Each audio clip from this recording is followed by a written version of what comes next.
Did Nicki Minaj and Coi Leray actually give us the bop? Girl, maybe. Y'all already know what time it is. I got the Black Blick on.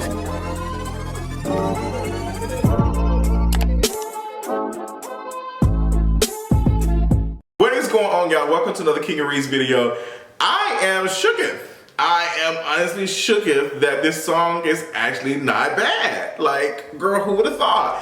So I hope y'all are having a wonderful evening, a wonderful weekend, all those things. We got a couple of things we're going to talk about on this King of Reeds video. I know I'm late, but you know what? Better late than never. That's what they say. But yes, we got a couple of things to talk about. We got to talk about J and Kodak Black going to meet with the Grand Dame of the Republican Party, Donald Trump. And y'all got Kodak Black, the most, I don't even know what to call him. Kodak Black is supposed to be something, like the most hood, the most da-da-da-da, but out here donating money to, yeah, we got to talk about that. Also got to talk about new music. Normani released a new song. Girl, we got to talk about that. Kanye West's Instagram account disabled. Thank God. There is something up there watching over us on the internet. Thank you. Wendy Williams called in on the Good Morning America. Yeah. We got a couple things to talk about. But before we get into any of that, let's go ahead and get into this mental health check-in. Okay, girl, so this has been a cute week. It's been raining all week. I'm feeling good, refreshed. I'm not gonna lie, the other day, what was that, Thursday? I was having a little bit of like, she was just sinking in. Like, she was like, girl, it's giving depression, honey. Like, she came in and she said, sit down, sit down. But one of my friends came in town and definitely brightened my spirit. And one of my other friends came and we just ended up having a cute night Thursday. And that just really like refreshed me. And I don't know if it's like the weather doesn't like make my mood change. Actually, the rain and stuff actually calms me and relaxes me. It makes me creative and all the other stuff. But it was just a lot of like things, family, to be honest. And not my immediate family, but my outside family. And let me just tell y'all, it has taken everything in my spirit not to address some mess. Because Graham, this was 5-7 years ago. I would have ate my aunt up in that video. I would have. But that's how much I know I've changed. I'm delivered from evil. But my family is just a complete mess. There's just so much jealousy and unnecessary like hatred and bitterness. When I went to my brother's memorial service, there are family members that I just don't mess with.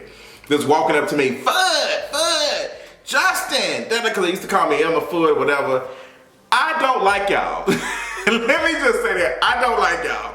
I only was respectful because this was not about me. This was about my brother and celebrating him and his life and his legacy and all the other stuff. But I don't like y'all. And I don't call y'all for said reasons. I don't. Let me be clear. It's a lot of y'all on both sides. On mother's side, on my mama's side of the family, and my dad's side of the family. That I just don't like y'all. I don't care if I don't ever see y'all again. I promise you. I have no problem staying my ass in Atlanta away from all y'all and y'all hating asses. Y'all ain't never got to come to my house. Y'all ain't never got to be in my presence. And let me tell y'all something. If I ever get to the point that I get enough coin, I would love to move my family away from all of y'all. Because y'all are some hateful, ignorant folks who just have nothing going on. Like nothing but hatred. And that's why y'all always sick. You ever wonder why y'all ass is always in the hospital? Y'all ass carry so much emotion, so much negative energy. They're just eating a hole in y'all body. It's just a mess. So I'm gonna say this, and I hope it gets out. I hope it gets out. If y'all have any issues with anything that I'm saying, I don't care if it's grandmama, auntie, whoever, call me. Ask for my number. You're probably not blocked because I don't have your updated number. But call me. Leave my mama out of it. Call me directly. Because I don't mind having no conversation with y'all. Because this ain't giving 16, 15-year-old Justin. This is giving 34-year-old Justin that is in his prime, is able to do things that y'all have never been able to do. So leave my mama alone and address me. That's all I got. But that's my mental health, for just being completely honest. Old Justin J 1232 had to come out, had to let that come out, but you know, feeling good, looking better. What Drake had said. But yes, I think that's all I had to say. So let's move on to the tea for today. So the tea for today is black men are the weakest link. We're not really surprised by this at all. The weakest amongst weakest of links. Kodak Black, Ray J went down to Mar-a-Lago at Trump's resort and kissed the ring, child. Kiss the ring. Doesn't surprise me. Doesn't surprise me because Kodak Black, anti-black, as dark as he is, like he's still a colorist, still a misogynist, practices misogynoir. Like he is just so anti-black. It's a fool. So he went to Mar-a-Lago and he honestly donated money to victims of folks who were to families who were families of police officers who have lost their family because of, whatever. You know what I mean? I want to say it, but I don't want to say it. And I want to choose my words carefully because I ain't trying to deal with no issues. But I don't think there's nothing wrong with taking care of a family or something who has experienced any type of harm. I don't think there's nothing wrong. But it's very specific when you have a black man who dealing with all type of things with the justice system and all that, and then takes his money and resources and donates it to police officers and their families.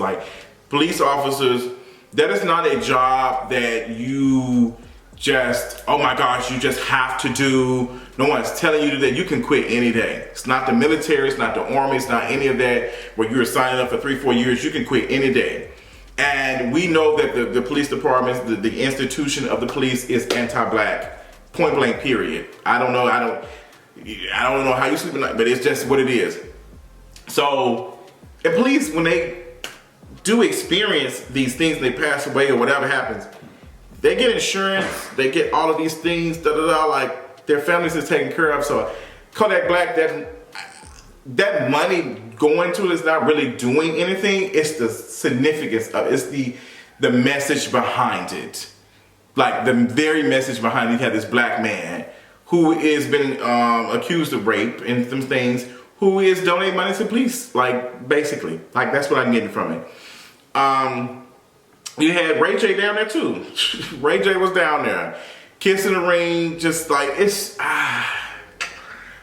y'all black man, we have to stop idolizing these celebrities and these pseudo celebrities, these wannabe celebrities. They are just not giving. They're just not giving. There's no reason for Ray J to be down there talking to Trump or whatever. Y'all don't have any policies, anything that y'all working on to help or benefit black folks. Y'all are there purely for yourselves, and y'all are getting used. Now, what's hilarious about this is you had somebody like Chris and Michelle perform at Trump's inauguration ball that he didn't even show up to, literally has been crucified. Then you got folks like Kanye West that's going and hanging out wearing Trump shirts and hats and stuff. You got Ray J down there meeting them, Kodak Black. That's why I said cancel culture does not exist, because it's already harming those who are the most marginalized, which is black women. That's why Chris and Michelle experienced that, and that's why Kanye West did not. And actually men who are misogynists actually make more money. Point blank, period. Look it up. You better look it up. You better watch those B words before you end up in the ocean. But yeah, Kodak Black, Ray J, oh God, I just can't. Move on, let's talk about something else. Let's talk about Wendy Williams. Wendy Williams called in to Good Morning America and had a cute little chat. She was talking to, I can't remember that fine man reporter name. Chris Holmes or something. I think that's his name. I love his voice. I love his stature. He was talking to Wendy Williams. That man's name is Chris Holmes. It better be Chris Holmes, child. I'm gonna scream if it's not. Girl, Chris Holmes is a white guitar. What's his name? Chris Holmes, reporter. Girl, now I called him Chris Holmes when it was TJ Holmes. That was so anti-black. Not I whitewashed his name, but TJ Holmes was talking to Wendy Williams on a phone interview.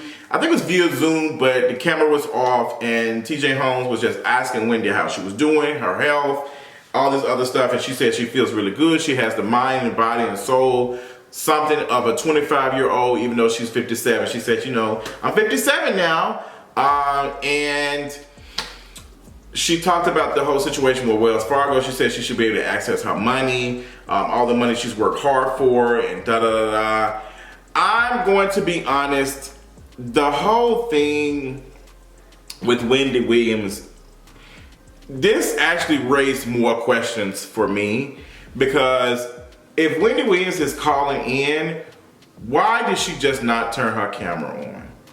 Wendy has she has enough money to pay a glam squad, all the others, get her ready for the Zoom thing. I don't agree with Charlamagne the God on a lot of stuff, but I do agree with him saying that this isn't the early 2000s where you can just call in and talk over the phone. We want to see you. And that's what I want to see. Like, I want to see Wendy Williams come up there and just be funny and just say, oh, girl, I'm fine. Wendy, that old stuff it's not going to work. You can't call in. You need to talk. We need to see your videos. Like, they're doing everything but showing us a video of her. We seeing pictures of the steals and stuff. She's sitting with DJ Booth and it's hear no evil, see no evil, speak no evil. Then she doing this and then she calling in. Where is the video footage? I want to see the video footage. I don't care if she got a hat on and a tatted wig. We need to see Wendy come out here and be a 25-year-old and talk to us. Cause this ain't looking right, girl. It's not looking right. Like, it looked like Puppet Master. It's giving very much Puppet Master. And I just hope she's in good health. And I think TJ Holmes was very, very, worried about her and all the other stuff. Wendy, it sounded like she was ready to take over the Wendy Williams show. Does that sound like something you want? Well, let me tell you something. You'll never get it. Girl, the Wendy Williams show is gone. Girl, Cheryl Shepherd said she didn't pray to God for that. So it's definitely happened. Because, when you pray, it automatically happens. So Cheryl Shepherd got that. It's locked. It's this network is not wasting no money on no Wendy Williams paying her to get up there and fall out again. Like, there's no shade. They just, not the label. The network is not finna deal with Wendy Williams and her issues. They just like, oh no, girl, we might as well, rebrand this instead of having her come back. Because Wendy has, the last 2-3 years have been like, she's forgot stuff when she was saying things. She don't remember what she was talking about. She kind of froze up. She fell out. Like, it is very, very serious. And trust me, I get it. As a person who does similar to what Wendy Williams do and respects the stuff that she's done and the things that she's been able to deliver, I have problems remembering stuff. Like I just said, I said Chris Holmes instead of TJ Holmes. We deal with that. Wendy Williams has a whole team of people. Like, sis don't be knowing what's going on. She asking her light-skinned boy with the heavy booty everything of what's going on. It's like, girl, you the one supposed to be talking about. Why you asking everything? Like, she's not giving Wendy Williams in her prime. And it's just like, that was what made Wendy Williams Wendy. Like, that's what made the Wendy show. She's not giving that. And it's time to just pass the peach. Pass the peach on to somebody. Pass the torch on to somebody else. And just go out and say, hey, girl, loved it. Whatever. But the girl said she's supposed to be working on a podcast deal. That's what somebody has told me. I was like, I don't know if I believe that, honey. I don't know if I believe it. Let's move on, honey. Let's talk about push it, baby. Blick, blick. Let's talk about new music. So we got some new music coming out Friday. We got the song with Coi Leray and Nicki Minaj called Blick Blick. Now, Nicki said it's giving verse of the century. Well, she didn't say that. She said verse of the 2022. Best verse, da-da-da. Definitely think it was cute. And I like the beats. The song was not bad. I honestly thought it was going to get floppiana. I thought it's not. Now, is it going to fall off the charts? Probably still will fall off the charts, but it's a cute song. I actually like this song more than I like Do We Have a Problem? And that's saying something. Like, that is saying something. Some of my friends are saying, seems like Nicki's trying to be 2010 Nicki. Nicki's trying to hop on the song with everybody else. And, she's trying to stay young and fresh. It's still giving kitty. I actually liked it. I didn't hate it. I was like, this kind of push it, baby, bleep, bleep. I can see it's giving anthem. It's giving twerk in the club. The video was cute. Nicki looked amazing. She looked good. I was very shook to see some folks who be like very, very strong advocates and talk about all of these things when it comes to blackness, like dragging folks for saying stuff that's out of order. I just don't understand how folks be having a strong politic when it comes to stuff and then for some reason stand certain things. I be like really confused about that. Like, it's clicking, but it's clicking down. Yeah, that was very questionable, but the song was cute. Love that for Nicki and Coi Leray. I'm glad that, they had fun on the beat. Looked like she was having fun. It's cute.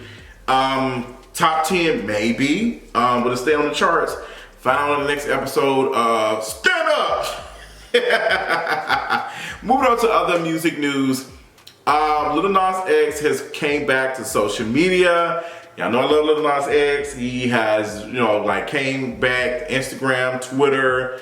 Like sis was out here being his goofy self, responding and said, hey girl, y'all know I was doing on maternity leave after having my baby. It was very, very hilarious. He released some snippets and he even released and said that he has a song coming out with Saucy Santana. Now, I think it's giving Lil Nas X and Saucy Santana like music video. Do you know how, if that comes out, if Saucy Santana gets, let me tell you something. If Lil Nas X and Saucy Santana do a music video, do you know how much power that will hold? Like, that is, and I'm going to be completely honest, there is not really nothing that, like, as far as like industry-wise, that Saucy Santana can do, like, give to a Lil Nas X in his career. So the fact that like Lil Nas X is putting himself online saying, you know what, no, I'm gonna work with her. I'm gonna work with her. I'm gonna see what it's giving. Like, I'm gonna do it. It took City Girls a minute, and this is not a drag. It took the City Girls to do a minute to do a song with Saucy Santana. Like, Saucy Santana has been hungry and ready to do songs with other folks, but they just like, not right now. I gotta see the climate. The fact that Lil Nas X is saying, like, yeah, girl, like, let's do it. That says a lot about his character. That really says, like, he is a genuine, very good person. And that just made me completely smile because I think Saucy Santana is definitely deserving of that. Now, do you want Saucy Santana to address some of the stuff that he said that, that was transphobic and stuff on social media? I think he definitely owes the community that. But I think Saucy Santana in his right. I think he's very talented. Don't take anything away from him. I'm loving to see this new era of him, like very polished, very clean, very organized, very branded. Taking him very serious. I love that for him and his team. And I hope that is, I can see this being an anthem. I can see this being a stripper anthem. I can see it. I think Lil Nas X is definitely about to enter into an era where he is giving this Trey Boy aesthetic and this Trey Boy realness type of situation with his music. I think his music gonna change a little bit, but I think it's gonna remain true to Lil Nas X and his thing. Love that. I'm so excited. I am so excited for him and Saucy. Oh my God, this song is like, but yeah, moving on to other things. What else is going on? Oh, Normani released a song. What was it called? Fair. So Normani and she dropped a song. It's a little R&B song. It's giving, it's a little slow. It's cute. I liked it. I didn't hate it. I would listen to it. I would listen to it again and again. Like I don't understand what some people have against Normani. A lot of it seems to be like steeped in like colorism. Cause y'all would let these other girls come out here and give y'all absolutely nothing. Like y'all get these girls who get here and perform and just not do anything. And I don't understand how y'all be going up. And y'all be black folks over here standing in non-black folks. And y'all before Normani, like girl, y'all don't be giving the same grace. Like y'all just don't. And I just think it's anti-black. And it's not giving for me. But Normani, I like the song and didn't hate it. We'll listen to it. I am nervous about it because I don't think people are receiving that well for it to be an album ready type of song or an album song or something to like, I don't know. I'm not a music expertise girl, I'm just giving my opinion, but I'm glad that she released some music. I'm thinking it's cute, da da da da. Shout out to her. Boo boo boo. In other music news, and it's not really music news, I don't know what's really going on with this Megan Thee Stallion stuff, but apparently Drake has unfollowed her and Rihanna has unfollowed her, and now Megan is not a Savage Fenty like ambassador or something. And people are saying there's rumor that like maybe Rihanna ain't messing with her, or maybe like Drake unfollowed her too. Like what's going on? It must be something. Maybe they found out about Tory Lanez. Maybe they found out the truth or whatever. Whatever the truth is, I don't know. I think people are doing too much speculative stuff. It could be that Megan signed a new deal. I don't really take when celebrities on. I don't really take that. It could be a glitch. It could be something else. I like until Rihanna says something, I'm not taking it serious. And honestly, there is nothing Megan Thee Stallion can do that's worse than some of the people that Rihanna follow. Like Rihanna was literally giving an award to what's that boy name? What y'all call him? Talcum X. Oh my God, the one who's always profited off of dead black bodies. I can't think of their name. Like, sis gave him an award, and what else did Rihanna do? And like, she is back cool with that girl who's married to a rapist. But so I just like, there's nothing that Megan could do to make Rihanna that mad to unfollow. So I don't think it's no serious. And it's just like, I like Rihanna, but I'm just like, girl, and if she did, they're not cool, that's okay. It's okay. It's not the end for Megan. It's not like, Megan is doing her thing. She seemed to be happy. I'm actually enjoying seeing her little TikTok videos describing her day. She actually encouraged me to do something. Y'all gonna see me do some TikTok videos. Period. Point blank, period. But yeah, like, they unfollowed, well, I don't know. Girl, who really cares? I just like, girl. But that is all I want to talk about. Oh yeah, girl. Kanye West's Instagram account being disabled. Yeah, he mad about that. I'm glad his Instagram account is disabled. They should have been disabled a long time ago. Now they said it's only temporary, it's not permanent, but we're gonna see what that's giving. Also, Nick Cannon talking about sucking on pickles with Snickers and stuff. Girl, they were saying he was giving very homoerotic stuff, but I was like, Nick Cannon probably do whatever he needs to do to keep his show afloat, because ain't nobody watching that ish. Ain't nobody watching Nick Cannon. He might as well talk about sucking some snickerdoodle. Boo! Period. But that's all I got for this King of Reeks video. I hope y'all enjoying y'all weekend. I hope y'all enjoying y'all Friday night. Until next time, I'll talk y'all in the morning. Bye.